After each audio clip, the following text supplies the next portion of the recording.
So now we move on to microcirculation. And what I mean by this is basically the capillary beds and the tissue view of the circulation. You know, kind of so far, most of what we've been talking about is the vessel view of the cardiovascular system. Well, now we're going to look at the other end. What is happening at the capillary beds that actually accomplish the goal of the cardiovascular system, which is to deliver nutrients and pull away waste products, right? So if we zoom in and we look at what we call the microcirculation, on the right side there, my right, your left, on the left side, you have the arterioles. So that's the end of the arterial system, right? So blood coming from the heart. We've talked a lot about arterioles, and now you get to see why. Arterioles are little more than a tube with a complete coat of smooth muscle, all right? The next vessels after the arterioles are the capillaries, all right? So it means that the arterioles are the gateway to the capillaries. Now, at the very edges of the arterioles, the very beginnings of the capillaries, we have these structures called precapillary sphincters. So here's one, here's one, here's one, here's one. Each capillary has a precapillary sphincter. And that precapillary sphincter acts as a kind of valve. When it's contracted, very little blood flows through that capillary. When it's open, significant blood flows through that capillary. Okay? So the precapillary sphincters are the final control surface or the final control area controlling blood flow through the capillaries. Bless you. The arterioles and the precapillary sphincters essentially do the same job, and that's to control blood flow through the capillaries. The precapillary sphincters do it one capillary at a time. The arterioles do it capillary bed at a time, right? So a arteriole, when it opens, is going to flood a capillary bed. A precapillary sphincter, when it closes or opens, it's just going to affect one capillary, okay? So it's the precapillary sphincters that respond most to the local control factors that we've been talking about. Low pH, high temperature, low oxygen, high PCO2, right? All signs that a tissue needs more blood flow. Well, those local control effects have their biggest effect at the precapillary sphincters. Now, the arterioles are affected by these things too, but the biggest effect is at the precapillary sphincters. So what that means is when those things are present, a low pH, high temperature, so on, blood flow will go through the arteriole into the capillary bed and supply those tissues with what they need, the nutrients, and remove the waste products, as well as getting rid of the excess temperature, the excess heat, right? So at any given time, the flow through a capillary is variable, right? As the tissue becomes more busy, we get more blood flowing through. When the tissue becomes less busy, we get less blood going through because of the control of the arterioles and the precapillary sphincters. Now, if we were to watch a video of this happening, what we see is that the blood flowing through the tissue capillary bed is intermittent. In other words, it flows for a little bit and then it kind of stops, and then it flows and then it stops. Because what ends up happening is as the tissue factors change, in other words, as the pH goes up and down, right, as the tissue is busy, well, when it's low, the capillaries are open. When it's high, the capillaries are closed. So there's kind of an oscillation that occurs. Now, the busier the tissue, the more often the capillary is open, right? Because it's being pushed to dilate more often. But if we were to look at it in real time, it is intermittent blood flow. So this is the site of autoregulation like we had been talking about. Okay, what about this thing through the middle, the met arteriole? The met arteriole is kind of like a skip channel. It It lets blood go from the arterial side to the venous side without actually having to go through a capillary bed. Now, the reason that the body has these is if we can bypass the capillary bed, we bypass a fair bit of resistance. So when a capillary bed isn't needed at a particular time, so imagine your gastrointestinal tract when you're sprinting, right? Not really being used for anything. Well, the blood flow through that capillary bed is diverted through the met arteriole to reduce resistance in the system, right? So what that means is your met arteriole is not going to be open at the same time that your capillaries are open, right? The met arteriole is only going to be open when the capillaries are closed, and blood is sort of bypassing that system. All right, onward.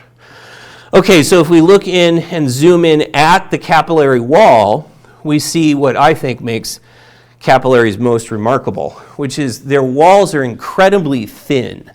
They're literally one thin cell thick, okay? So if we look at the wall of a capillary, what we see is that it's made up of endothelial cells. So here's one, right? Here's another. This is probably a third, all right? So endothelial cells are epithelial cells, if you remember those, and they line they either line or create the tubes that blood flows through. So this very thin cell is all that sits between blood in here and extracellular fluid out here, all right? So we have a very thin wall. This is not by accident. The thinner the wall, the less distance a molecule has to travel, the more easily it diffuses from one place to another. Diffusion is how materials are delivered to the tissues and taken away from the tissues. So if diffusion is what's happening, how do we make diffusion go best or fastest? Make the wall really thin. So that's what we have in our capillaries, very, very thin walls. Now, between the cells, we have these structures called intercellular clefts. Now, they're not present in all capillaries, but they are present in most capillaries. And they provide a path for materials to flow from inside to outside, or vice versa, without having to pass through the cell. The intercellular cleft is technically between cells. So it's going around, it's going between, or in the gap between two cells that come close together. All told, there are very few intracellular clefts. Only 10% of the wall of a capillary is cleft, but these clefts have a relatively large amount of material flowing through them, not blood, but fluid for the most part. So one of the primary ways that fluid is exchanged between tissue and vessel is through those intercellular clefts. Okay, so they kind of play an important role in things moving around. We have a few other important structures. The caveoli are these little guys. They are basically little indentations or partial vesicles that occur on the inside of the capillary. And they have two functions. One, they increase surface area, which allows diffusion to occur more rapidly. They're also a site where pinocytosis occurs. In other words, where the cell moves a ball or a vesicle full of liquid from one place to another on purpose, right? So like scooping up from the plasma, for example, and then opening on the outside, moving fluid effectively from the inside to the outside. Now, caveoli at times can form a kind of channel that does the same thing the intercellular clefts do. Okay, so multiple caveoli can join together to form a vesicular channel. The reason there's question marks here is the vesicular channel hasn't really been described very well yet. We know it happens, but we don't know all the details about why. Now, this is kind of the general capillary structure. it's important to note, as I've done here, that capillaries in different parts of the body have different characteristics. So you all have heard from your previous A&P experience about the blood-brain barrier, right? Well, one of the components of the blood-brain barrier is that the capillaries in the brain do not have intercellular clefts. The cells are bound tightly together with desmosomal junctions. And that means that the only way for substances to get from brain to blood or blood to brain is to pass through the endothelial cell. This means that the endothelial cells in the brain have very careful control of what enters that precious space, right? This plays a role in pharmacology because some of our medicines go through the intercellular cleft. So if we're going to get antibiotics, for example, into the brain tissue, we have to pick an antibiotic that can traverse the endothelial cell. Otherwise, we'll never get our drug into the brain where we need it. You're going to learn about which ones those are later on. The liver, on the other hand, is like the opposite setup. The brain is all tight and everything's locked down. In the liver, the clefts are huge. They're like big gaps in the capillary wall. So it means in the liver, things can pass very easily from blood into tissue and back again. This makes sense because the liver's primary job is to gather up stuff from the digestive tract and make use of it. So having great big clefts makes that happen more easily.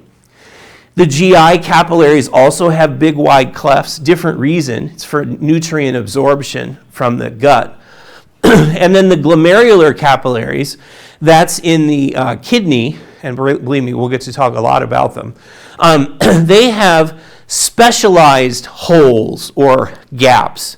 Like they have these little fenestrae that make like kind of little, like a membrane that allows substances to pass through.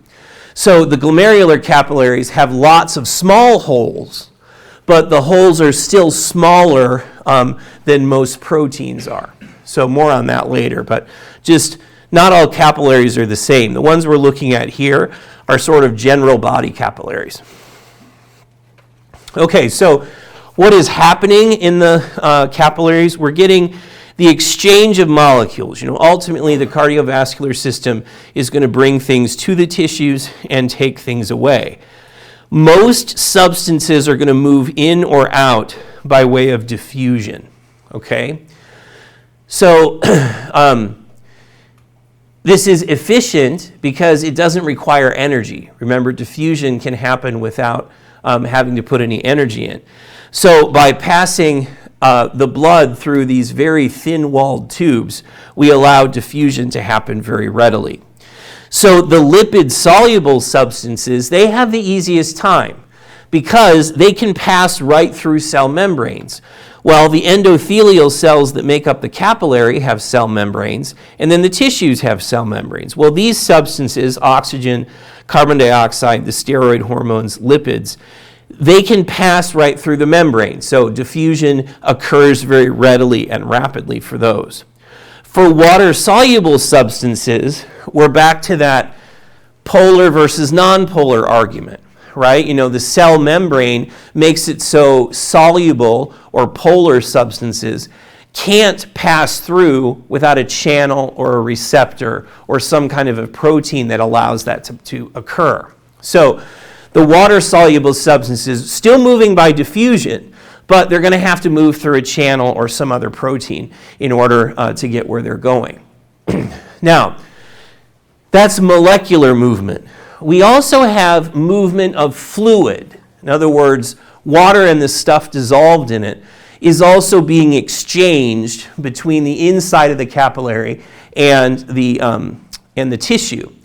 So that bulk flow is how we refer to that. Bulk flow is movement of fluid and solute together. That's what's happening through the intracellular clefts, right? And it happens a lot more than you might think. Like, even though those intracellular clefts are really small, because of the pressures in play, we get 80 times, the passage through the cleft is 80 times faster than passage through the vessel. So water is very easy to move from inside to outside and back again, okay? And that ease of motion can be increased by changing the size of the intracellular clefts. So like in the brain with its non-existent intracellular clefts, we get very little bulk flow, very little fluid moving. But in the liver, we get lots and lots of bulk flow because those intracellular clefts are huge, right? So 2 ways things move: diffusion through the cell wall or through the cell membrane, and bulk flow around the cell membranes through the intracellular clefts. Now, what does the tissue actually look like? When we refer to cells and tissue, we don't do a very good job of describing the environment that cells live in most of the time. So I always take a little bit of time at this point to talk about that. What we find between cells is not empty space, okay? What we find is kind of a conglomerate of different kinds of proteins and different kinds of molecules that all work together to give the tissue a structure, a shape, consistency, right? Well, some of those, we have collagen is a major player as a fiber that's present in between cells. Proteoglycan, if you take that word apart, proteo is the protein part, glycan is glucose or carbohydrate part. So these are part carbohydrate, part protein, proteoglycans. And whenever you hear about molecules like that, they love water. Like proteoglycans have a tendency to hold on to water molecules. So the proteoglycans, together with the other filaments, the extracellular matrix, we call it, is really more of a gel than it is a fluid.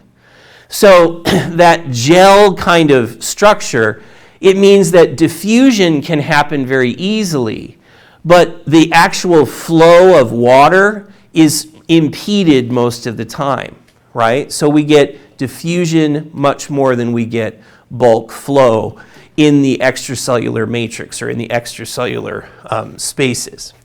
Now, when we have too much extracellular fluid, which does happen, right? Well, then we end up with the fluid flowing in these structures called rivulets, these guys. We see rivulets when there's excess fluid in a tissue, and they basically are pathways for fluid to move around without having to go by all of these little filaments in the extracellular matrix. Now, most of the fluid here is moving by diffusion. Only 1% is going to flow like a river, so to speak, in these rivulets. All right. So if we consider, so now we have a way for things to move, right? We have diffusion and we have bulk flow. Well, how do we assess or evaluate how much fluid is actually moving at the capillary bed?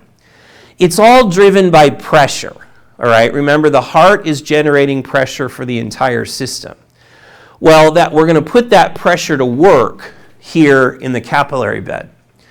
So in order to determine the direction and magnitude of flow, we have to consider a couple of pressures, all right? So first, capillary pressure or capillary hydrostatic pressure is how I often refer to it. That's the pressure from the heart, okay? So the heart has compressed and pressurized the blood and pushed the blood out into the cardiovascular system. By the time the blood gets to the capillaries, it has lost a lot of its pressure, but it still has substantially more pressure than the veins do, right? So the capillary pressure is pushing outward. It has a tendency to push fluid through the wall of the capillary and out into the tissues, right? So it's an outward force, capillary hydrostatic pressure, derived from blood pressure. All right, well, what are these other pressures? Okay, so we'll go next door, and talk about plasma colloid osmotic pressure. Now here I have to remind you that blood contains a lot of stuff besides water and cells, right? There's a lot of protein, there's a lot of dissolved material. Well, if you remember osmosis, right? Osmosis says that water is pulled towards areas that have a lot dissolved in them, right? That is the plasma colloid osmotic pressure. All that stuff dissolved in the blood has a tendency to pull fluid towards it by osmosis. So as blood passes through a capillary, the blood passing through has a tendency to suck water from the surrounding tissues into the capillary, right? Because of the osmotic pressure. So that's an inbound force. Blood pressure is pushing fluid out. Colloid osmotic pressure is pulling fluid in, okay? Now, the two interstitial forces, the interstitial just means tissue or extracellular. So every tissue has a pressure of its own, right? There's no part of our body that is infinitely distendable. So if we have too much fluid in an area, let's say you twisted your ankle, right? So you've got a lot of swelling and edema. Well, as the amount of fluid in the tissue goes up, its pressure also goes up, right? So interstitial fluid pressure is pushing fluid in to the vessels. And it's doing that because the tissue itself has a container, like it can't just get bigger and bigger and bigger. The skin's going to get stretched and push on it. So that's interstitial fluid pressure. Interstitial fluid colloid osmotic pressure is just like plasma colloid osmotic pressure, but in a different compartment, right? So like we were talking about, the extracellular matrix has a ton of stuff dissolved in it. That means it creates a diffusion pressure. It too is always pulling fluid towards it, just like the blood is. All right, so that's an outbound pressure. So we end up with 2 inbound pressures and 2 outbound pressures. And we'll see how they relate here in this next slide. Okay, so arterial, vein, capillary. Hugely simplified diagram, right? But all the bits are there. All right, so blood is coming in to the beginning part of the capillary. Now, let's look at the pressures. Okay, in the outbound pressure here, the capillary hydrostatic pressure, or the capillary pressure, is an outbound force, came from the blood pressure, all right? Then we have our colloid osmotic pressure pulling fluid in. Well, in this case, our outbound pressure is greater than our inbound pressure. Now, of course, you're going to ask me, well, where are these pressures, the interstitial fluid compartment pressures? We have already done the subtraction to cancel those out in this picture. Okay, so hang on, put a pin in that for a minute, hold on to that. So at the beginning of the capillary, we have more pressure out than we have pulling pressure in. That means that fluid is going to have a tendency to leave the capillary in the first part of the capillary, right? At the end of the capillary, we have the opposite situation. The colloid osmotic pressure hasn't changed. Do you see how it's the same all the way across? How could it? You haven't taken anything in or put anything out of the blood here. So the pulling pressure from water is going to stay the same. The hydrostatic pressure, though, decreases as we go from beginning to end. Why? Because we're moving blood through a little tiny tube. So some of that pressure is getting used up in covering the resistance, in overcoming the resistance to blood flow. So it means that our hydrostatic pressure, our outbound pushing pressure, by the end of the capillary is quite a bit less than the colloid osmotic pressure. So at the beginning of the capillary, fluid is pushed out. At the end of the capillary, fluid is sucked back in, right? Now, if you look at the numbers there, you'll see that they don't entirely balance. We've got 10 millimeters of mercury out at the beginning, minus 7 millimeters of mercury in at the end. Well, what about the difference? The difference is real. Okay, so always, every day, as blood is passing through your capillaries, more fluid leaves than is sucked back in. So, where does that fluid go? It goes into the lymphatic system, all right? So, all capillaries are out of balance. We're always putting a little more fluid into our tissues than we take back out. Now, if we didn't have a lymphatic system, this would be a disaster because eventually all of our fluid would end up in the interstitial space and we would have no circulating volume and we would die, right? But the lymphatic system is going to pull this excess fluid and return it to the circulation. More on that in a minute. Okay, so if we look at the forces in play across the capillary, Dr. Starling, same guy of the Frank-Starling relationship. His name wasn't Frank, that was another doctor, right? It was Dr. Frank and Dr. Starling. But Dr. Starling worked this out, that at the capillary bed, we have outward forces and we have inward forces. Our outward forces, capillary pressure, that's hydrostatic pressure, our interstitial fluid, colloid osmotic pressure, and then our negative interstitial free fluid pressure. Okay, that last one is a little trickier to understand. If we go back to this, right, interstitial fluid pressure, can be either positive or negative. In this case, it's positive. The tissue is pushing fluid back in. But in many of our tissues, this is a negative. In other words, there's a pulling, it goes in the opposite direction. It's sucking blood out of the fluid, out of the cardiovascular system instead of putting it back in. This is experimental, okay? So like people went in, they determined what these numbers were. Dr. Starling did.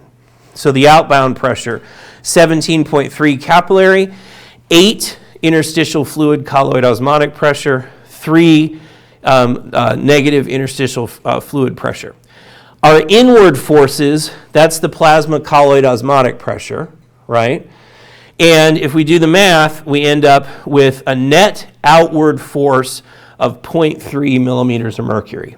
That ends up being about 2 milliliters per minute. And it's that fluid, the fluid that results from that pressure, that is gathered up by the lymphatic system and returned to the body.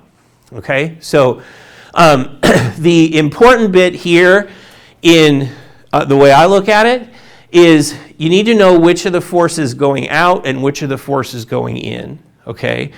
The primary ones I want you to know are capillary pressure and plasma colloid osmotic pressure. Those are the two that clinically play the biggest role. And plasma colloid osmotic pressure is an idea you're going to encounter in taking care of patients, because anything that reduces the amount of circulating protein reduces our colloid osmotic pressure and has a tendency to put more and more fluid into the extracellular space. Okay, so like the disorder that we use to talk about that is called nephrotic syndrome. And it's where essentially you're peeing out all your plasma proteins. So your blood has less and less protein in it. Well, what ends up happening is these patients become very, very edematous because they have very little inward force pulling fluid back into their vessels, right? So instead of having 2 milliliters per minute net outward force, they'll have 20 milliliters per minute net outward force, right? So they essentially, their blood pressure is falling while their weight is going up from all that excess fluid. So it's kind of a mess, and you will encounter colloid osmotic pressure in that area too. So inward pressures, outward pressures. The net result is a little bit of fluid enters the tissues. A little more fluid enters the tissues than is reabsorbed. Well, that fluid is going to make its way into this system, the lymphatic system. Now, this is not a circular system. You know, the cardiovascular system goes in a circle. The lymphatic system starts in the tissues and ends at the cardiovascular system. It just goes one way, okay? So when we look at our capillary bed close up, we see that near every capillary bed is a system of lymphatic capillaries. These lymphatic capillaries are going to gather up the fluid that leaves the cardiovascular system, as shown by these arrows here. That fluid is going to end up in the lymphatic vessels. The lymphatic vessels join and join and join, just like we see in the veins. And eventually, the lymphatic system empties, come back here, into the left and right lymphatic duct. Now, the left lymphatic duct is usually referred to as the thoracic duct. Anybody find a thoracic duct in the anatomy lab? Structuralist yet or no? No, okay. You'll go hunting for one. Most of you won't find it. No, and here's why. It's not a critique of your dissection skills. They're very, very hard to find. The lymphatic vessels are interesting because we know they exist. We can take pictures of them if we try really hard, but you can't find one to save your life in an actual human being. And the reason for it is the walls are so incredibly thin that they just disappear. They look like interstitial space. They look like fascia, right? So it's very, very difficult to find them. About the best and easiest place to find them is right here in front of the vertebral column. And some of you may have some luck there. Now, the drainage of the lymphatic system is one of the great asymmetries in the body. You know, a lot of things it's left and right. Well, in this case, 3/4 of the body's lymphatic fluid is drained through the thoracic duct. 1/4 is drained through the right lymphatic duct. So if you look at my picture down there, the right arm and half of the head are drained by the right side. Everything else is drained by the left side. So this is an example of an asymmetry in our structure. Okay. So these lymphatic vessels have very thin walls, and they work as kind of a like a sponge, right? These areas are open and connected to each other. Excess fluid from the tissue is able to get in to the lymphatic system, but not able to get back out. So it's kind of a trap. It's a bit of a fluid trap. So if we look at, let's see, I wanted to look at, okay, so if you look at how these cells come together, they come together a little bit like roofing shingles. Do you see that? How one overlaps the other? This it makes it very easy for substances to squeeze in, but very difficult for substances to squeeze back out. It's one of the characteristics of the lymphatics.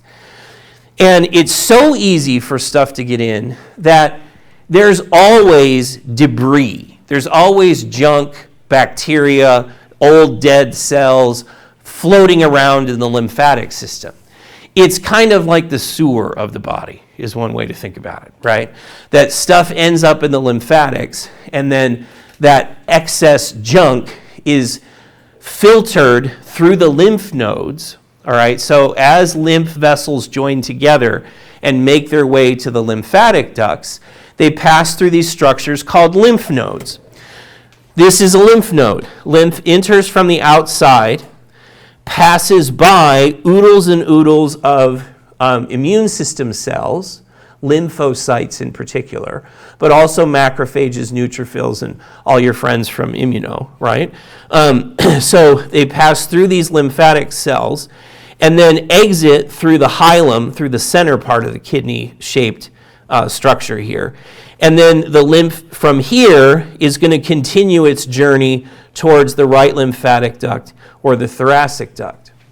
So, like if you look at lymph from the hand, will pass through several lymph nodes before it returns to the circulation. This is a good thing because remember, lymph picks up all kinds of crap.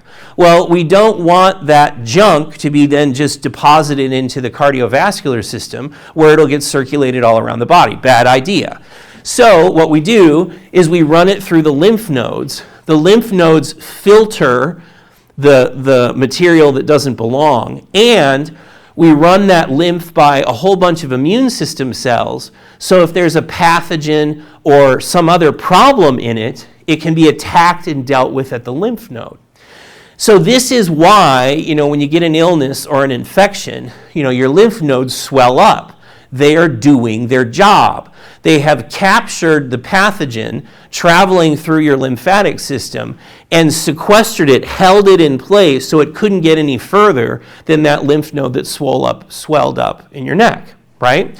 So the lymph node system evolved as a filtration system to keep pathogens, even cancers, from spreading from one part of the body to another. Now, of course, they can be overwhelmed, right? But in general, the lymphatic system works pretty darn well at filtering what passes through it. All right. I got a couple of different pictures of lymphatic capillaries, but they are all the same. So lymphatic vessels tend to travel with arteries and veins. Now here again, for all the artery and vein bundles you've seen in the anatomy lab, you probably haven't seen a lymphatic vessel there with them. Why? Because that wall is really, really thin. But it is there, and usually the lymphatic vessel is in the same fascia as the artery and vein are. This works to the lymphatic system's advantage. Just like veins, the lymphatic system has very thin valves, right, that allow blood to flow, or not blood, in this case, lymph, to flow in only one direction. Well, what squeezes on the lymphatic vessels to make this fluid go forward? Well, muscle does, number one, okay, just like veins.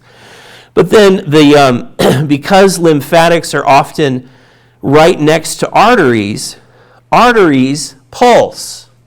So as the artery pulses, it squeezes on the lymphatic vessel, and that in turn pushes fluid the proper way, the opposite way of the artery. So like blood's going down the vein or down the arm in the artery, but as the artery pulses, it's pushing on the lymphatic, which is pushing lymph up the arm, right? Because of these valves that are present. So the skeletal muscle pump together with the pulsatile nature of the arteries both move fluid back into the cardiovascular system. I can't express enough how thin-walled these things are. Like they're very, very thin and fragile, as we saw in that picture there. Okay, onward. Okay, let's do a quick Kahoot on that stuff.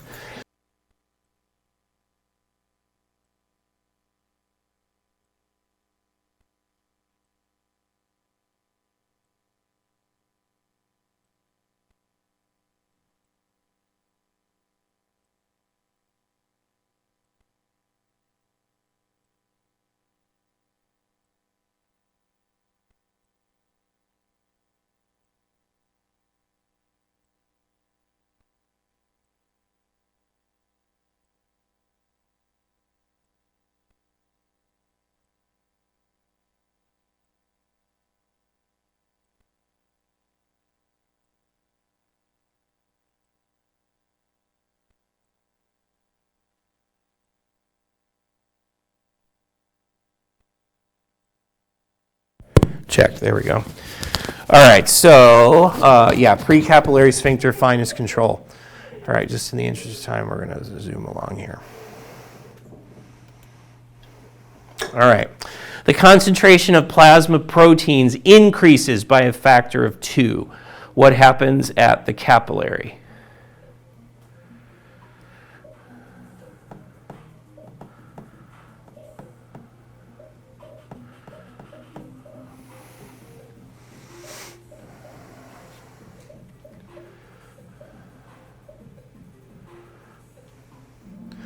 All right, so the concentration of plasma proteins relates directly to that blood colloid osmotic pressure component of the Starling forces, right? So if we have more plasma protein, there's going to be more of a pulling force for fluid to enter the capillary, right? So we'll have more fluid entering the capillary, and we'll have a tendency to dehydrate the extracellular fluid space. Now, that's totally made up. I'm not aware, there's not very many disorders that dramatically increase your plasma protein concentration, but there are at least a few cancers that do. All right, 3 of 4. Which of these describes the lymphatics?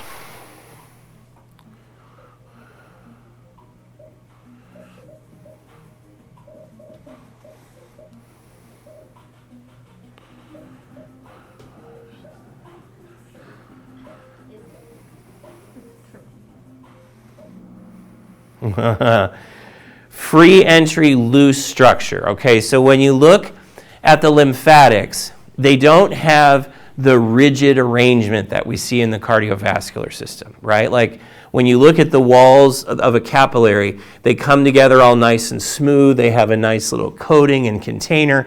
The lymphatic vessels are more thrown together, so to speak. So when you look at them, the vessels have a much looser structure.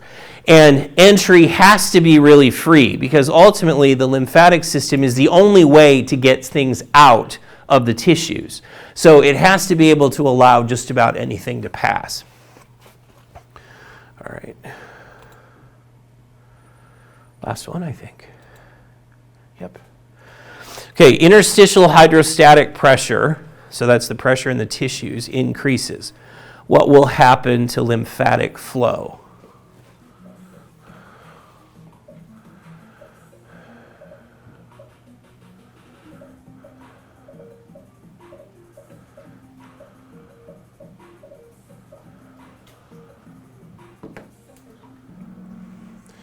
So the flow rate is going to go up. And the reason for that is less hydrostatic pressure. That's the tissue pushing against the capillary, right? So if the tissue is pushing less against the capillary, we're going to have more fluid that leaks out, right? And more fluid leaking out, that's essentially going to cause edema. It's going to cause swelling, right? So just look at those Starling forces again and which direction they go. What? Well, you're thinking about lymphatic flow. Right. So the lymphatic flow is, where does it come from? It comes from the fluid that left the capillaries, right? Oh, okay, I think I know what you're saying. Yeah. So if we have less hydrostatic pressure around the capillary, more fluid is going to leak out. Yep. And that fluid's going to become lymph. Yep. Okay. All right, and that is it for me today. We will move on to our next unit tomorrow, and then we'll have a test on Friday. I